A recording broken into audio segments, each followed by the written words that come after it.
Putin suspends nuclear arms treaty between Russia and U.S. Russian President Vladimir Putin said Moscow would step back from the last remaining major nuclear arms control treaty between the U.S. and Russia and vowed to continue the military campaign in Ukraine as the diplomatic gulf widened between Moscow and the West. Mr. Putin's move, announced Tuesday during a wide-ranging State of the Nation address in Moscow, came hours before President Biden again sought to rally international support for Ukraine and Poland ahead of the first-year anniversary of the invasion, a day after traveling to Kyiv to meet with Ukrainian President Vladimir Zelensky. Appetites of the autocrat can't be appeased, the most be opposed, Mr. Biden said before hundreds of flags-waving poles and an array of diplomats gathered at the Royal Castle complex in Warsaw.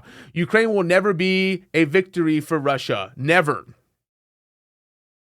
Besides pausing its involvement in the New START treaty, Mr. Putin said Russia would also stand ready to test new nuclear weapons if the U.S. moved to do so first, bringing into question the survival of a long-running global ban on nuclear weapons tests.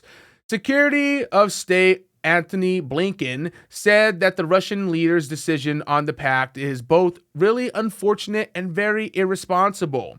While Jens Stoltenberg, Secretary General of the North Atlantic Treaty Organization, warned that the entire arms control architecture between the two countries had been dismantled. I strongly encourage Russia to reconsider its decision and to respect existing agreements. Okay. How about you respect the agreement, the United States respect the agreement that we made with Russia when it came down to the spreading of NATO? How about that one? I think we should, maybe respect that one.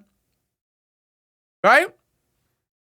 No, I'm not a Putin apologist here, but I'm also a man who believes in the word as your word is bond. We gave our word, we should respect our word.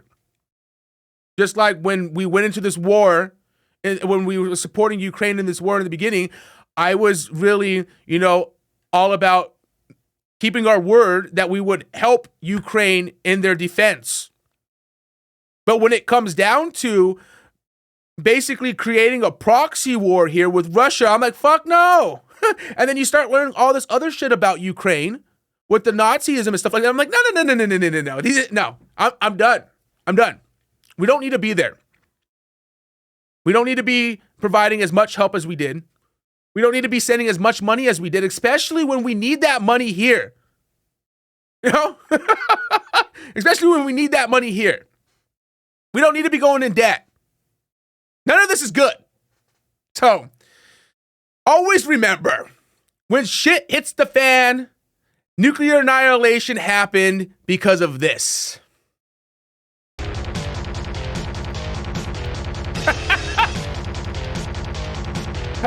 Why are they hailing a cab right now?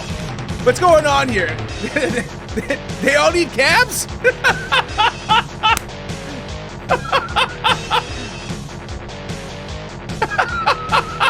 They're in the stadium. Why do they need cabs?